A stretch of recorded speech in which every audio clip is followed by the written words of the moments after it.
Good day, listeners. My name is Oyetola Adeniyi. As we all know, we are here again for our program, our weekly program, Today's Teen.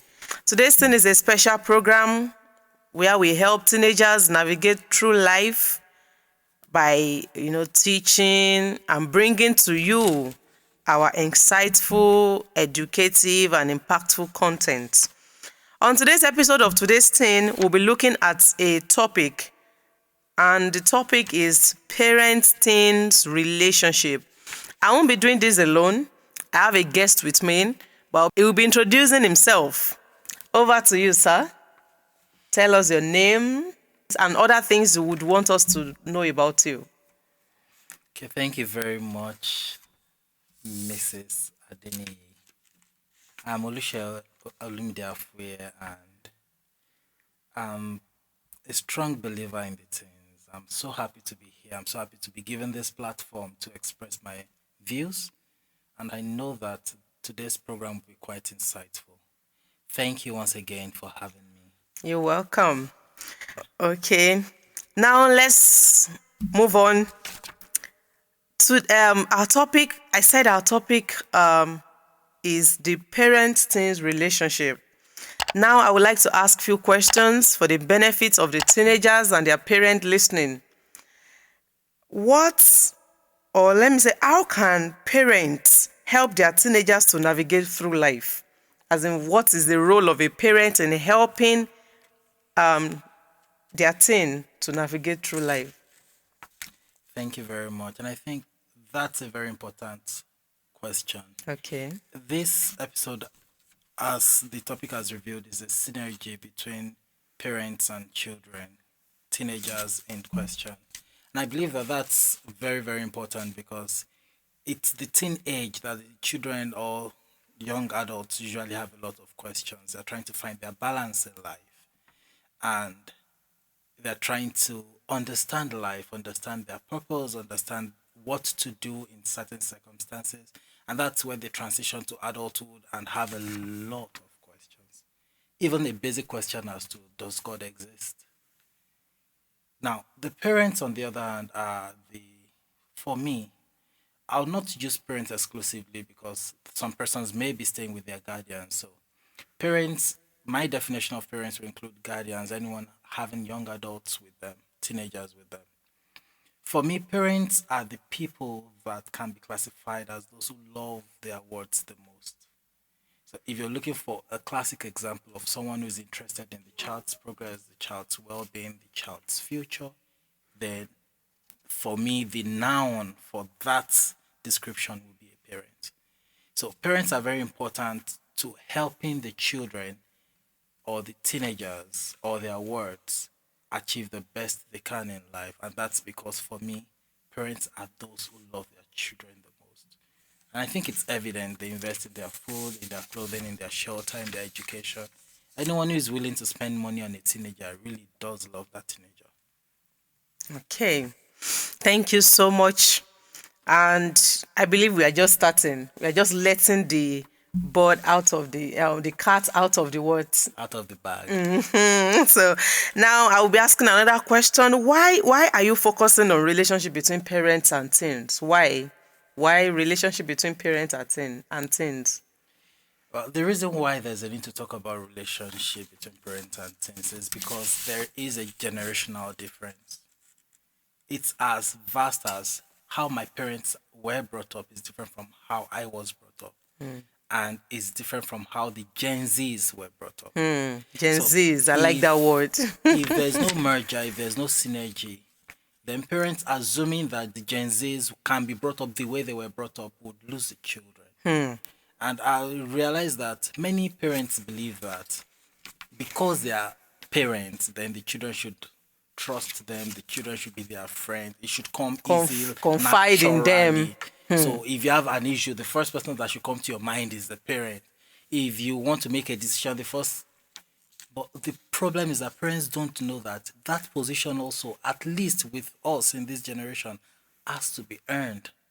So the purpose of this episode is to teach parents how to actually earn the trust of their children, teenagers inclusive, and then to teach children also, teenagers inclusive, how they can help their parents get to that position. Because really, the person who loves you the most is not that friend of yours that is giving you advice. It's not that model you're looking up to.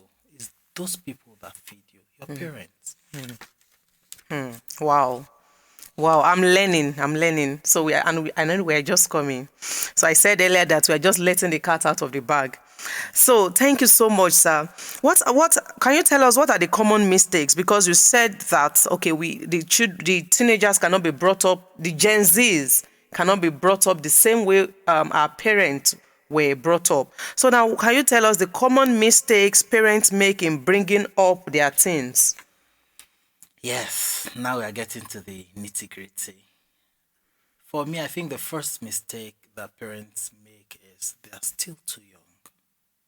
The second mistake is not telling the teenagers or the children why. So there's just the how, no why. The third mistake is to believe that because I am the parent, then I'm privy to some things like the children's trust, the children's full disclosure, the children's friendship. And the last mistake I will talk about on this episode, because really we can't talk about everything, is to assume that the children themselves don't have a right or a voice. So those are the four common mistakes. I'll just elucidate on them a little.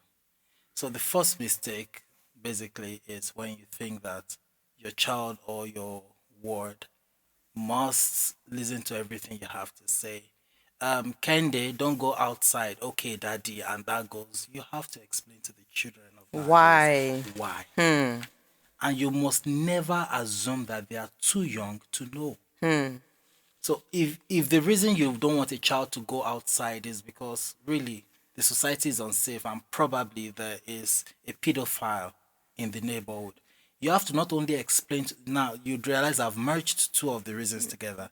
You'd have to not only explain to the child that the reason why I don't want you to go out is because it is unsafe. You have to tell what that insecurity is. You have to explain to the child what a pedophile is, so that everything will be clear and the child will now be left to make an informed decision in obeying the parents. Then also, the last two now, assuming that because you are a parent, then the child will trust you, the child would love you, the child will respect you, the child will obey you.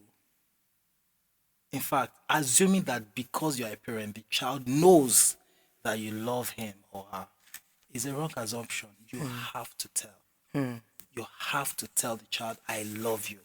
You have to remind them every day that Keep you are reminding important them. to me and I care about you and I love you and your progress. Don't assume that because you're sending them to the best of schools they know, or because you're giving them the best of accommodation, clothing, or even what you can afford, they understand. They don't. You have to make it explicit to the children, and you have to know that children also have their voice. You know, it's easy for us to quote, children obey your parents in the Lord, for this is right. Honor your father and mother, because that's the first commandment with promise, etc. But verse 4 says also that parents should not provoke their children to anger. That means the children have a voice, the children have a right, and you also have to respect it. You have to ask for their opinion. One thing, make a child exposed. This is what we are going through at home. This is how much we have left. This is how we are saving money. What do you think about us doing this? Mommy, I want Christmas wear. Yes, I have. That's very okay. This is my account balance. So how do we balance this with what you want, with feeding for the month? Let the children be exposed to what adults are exposed to. Because that's another problem. When children are dysfunctional and overprotected, they are just exposed to adulthood unprepared. And then, bam, they are shocked. And the song adulthood na scam becomes real. Okay, thank you so much, sir. Because you know, I've been opportuned to hear some teenagers speak, and they will tell you, my mom was so harsh when I was a child or when I was still at home. My mom was so harsh. Then now, all of a sudden, she wants to start, you know, expressing love to me now. It is too late. You know, I was shocked when I heard her, you know, heard them discussing. I was like, why? But she's still your mom. I said, Ma, when I was at home, she was so strict. Don't do this, don't eat this, don't go there. Now that I'm in school, she wants to, all of a sudden, from the blues, she wants to start being my friend. It's not possible. So in a way, I viewed it like our parents or their parents have lost it.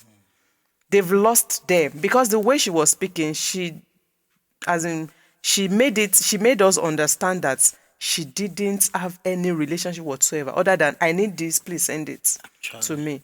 What are the tips parents can employ in relating with teenagers today? You've told us about the mistakes parents make. Then what are the tips parents can employ in relating with their teenagers today? It's funny how there's only one tip. Build a relationship with your children. Make them your friend.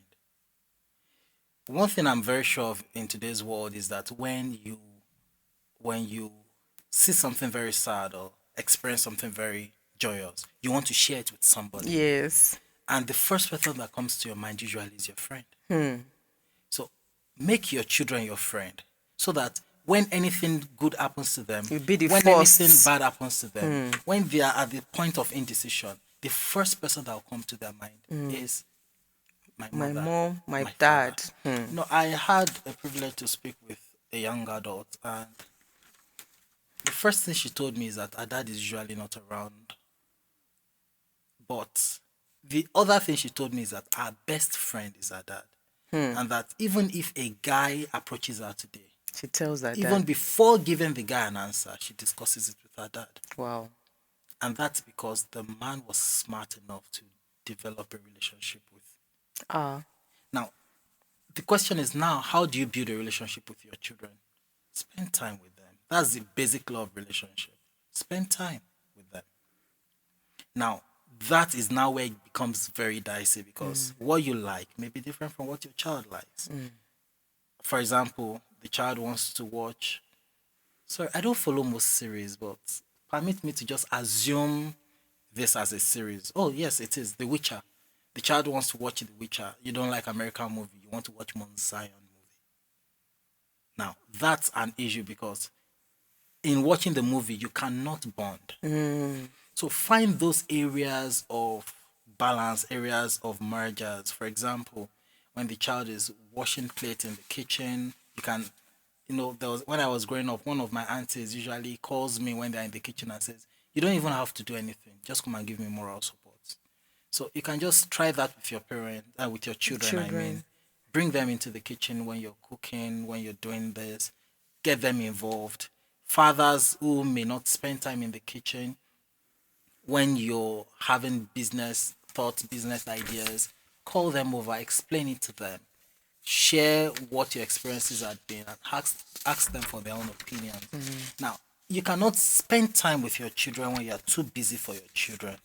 One of the common problem parents have is that of course, with the way Nigeria is, you have to go out and make money. Make money. It was part of what we said last week. The money must be made. And the problem with money is that many times it demands more time from you to make more. Demands more commitment for you to make more. That means you'd have to set a priority which brings your children above everything else. Really brings your children above everything else. Get them involved in your life. Spend time with them. Discuss with them. Explain things to them. And when you talk to your children, you may think they forget. They don't. They don't. So when what you say now comes to pass, initially they will test you too. They would need time to trust you enough to start relying on you for advice, start sharing things with you. If they tell you something and say, don't tell daddy, forget about the fact that the husband and the wife are one. You must not tell daddy. Because once you do, the child will see you as a betrayal. So you'd have to really, and that's why I said you'd have to prioritize. Now, if you would discuss it with daddy, then you'd have to have an agreement with daddy that if the children knows, he has also betrayed your trust. But the children must not see that communication. They must not see that gap. They must be able to say that if I tell mommy anything, it stays with mommy. If I tell daddy anything, it stays with daddy. They keep my secrets. Then there will be some times when you may have to bribe them with gifts. I have to be sincere. gift is one love language that almost everybody, at least teenagers, love. Buy them things. But don't just buy them things you think they will need. Buy them things that they actually ask for. If you can afford it. If you can't afford it, let them know why you can't afford it. And then other alternatives that you can afford. Negotiate with them. Okay. Wow. Thank you so much, Mr. Fuye. You know, you said something earlier that parents should build a relationship with their teens. Now, I was going to ask a question about, okay, how do they synergize making money, all these things that the teenagers need require money. So how do they synergize making money and creating time? But I think you said it in the course of your discussion. So without wasting much of our time, let's proceed to the next question, because I still have like two more questions before we go. What's the relationship between a new Nigeria and teenagers? Oh, that's an important question. Yes, right. And this is one of the reasons why the teenagers should be given priority. Regardless of how we think about it, one of the common accusations is that we've been recycling leaders in this country. But everybody dies, nobody lives forever. That means that once their time is up, the people who take the reins of power are the neglected teenagers or the appreciated teenagers. So if we would have a good leader tomorrow, if we would have a moral leader tomorrow, a sensible leader, a compassionate leader, then we must have teens that have all those attributes already now.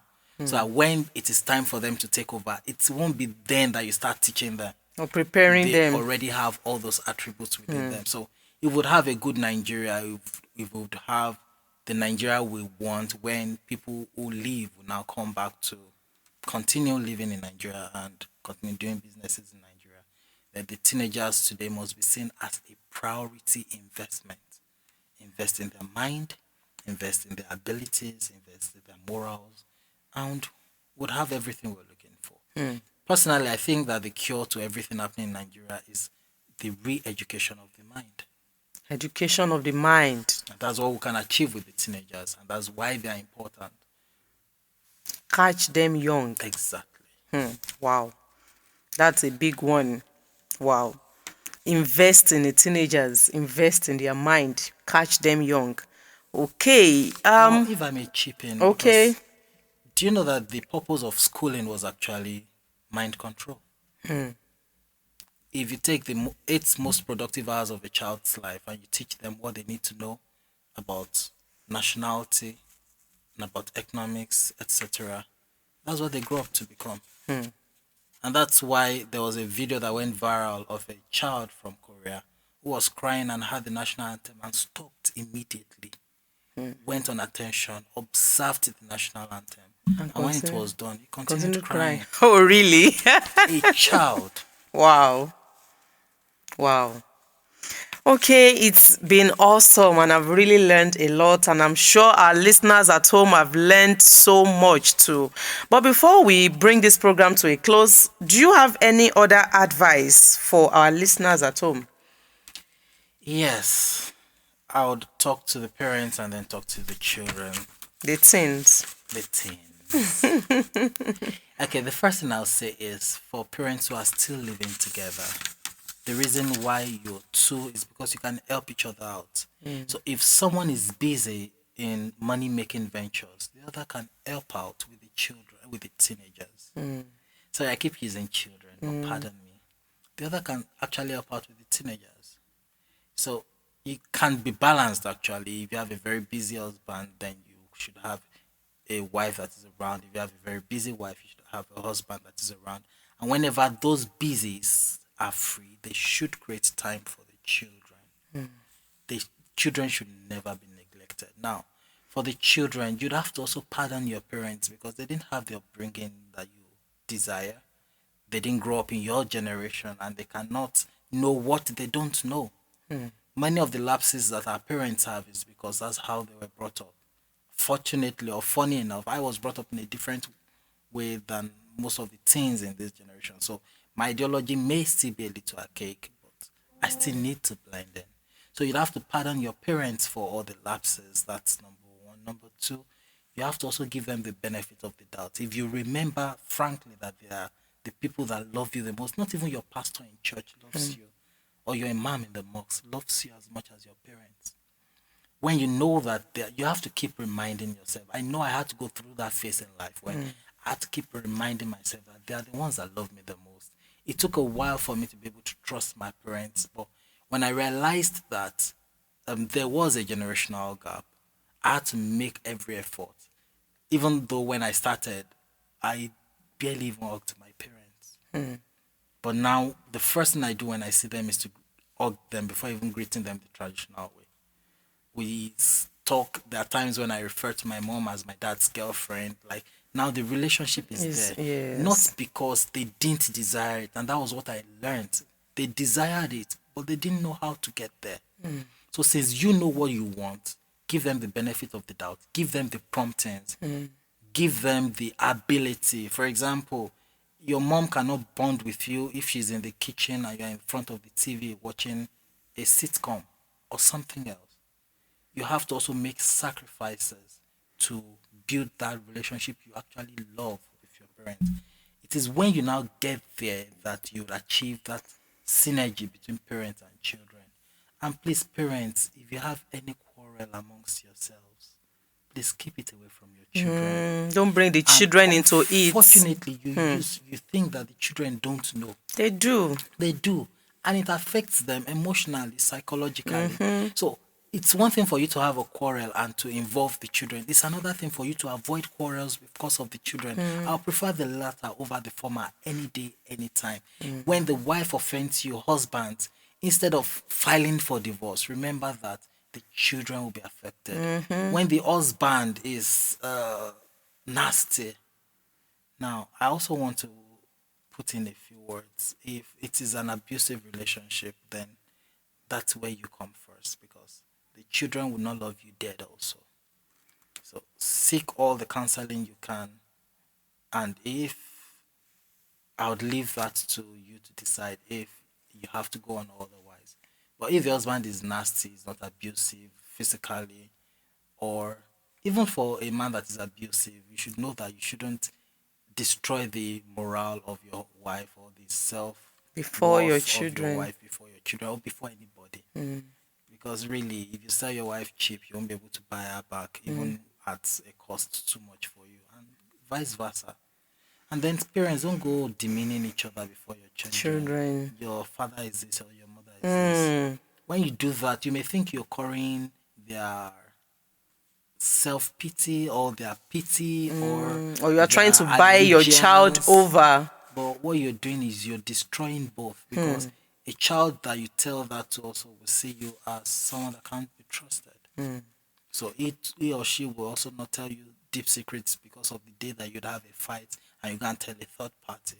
So everything you do matters when you're bringing up your children. Your Wow. teenagers. Wow. It's been a good day. This topic is so sweet. Let me use that word for lack of better words. The topic is so sweet that I really do not want it to end, but we need to leave. We need to go. Thank you so much, our guests. We really appreciate you. We appreciate the effort. We appreciate the how you have been able to educate us on this topic. You know, I believe the listeners at home, the parents, the teenagers have learned a lot. We are grateful. Thank you for Thank your you time very out. God much. bless you. Amen. Thank you, listeners. On this note, we are going to be bringing this program to a close. We've said a lot today, but I would love your feedbacks. You can, send in your feedbacks to me through my social media handle. On IG, my handle is Oyetola_Adeniyi. You can send me a message on my Gmail at tolamary2015@gmail.com or impactnetworkinternational@gmail.com.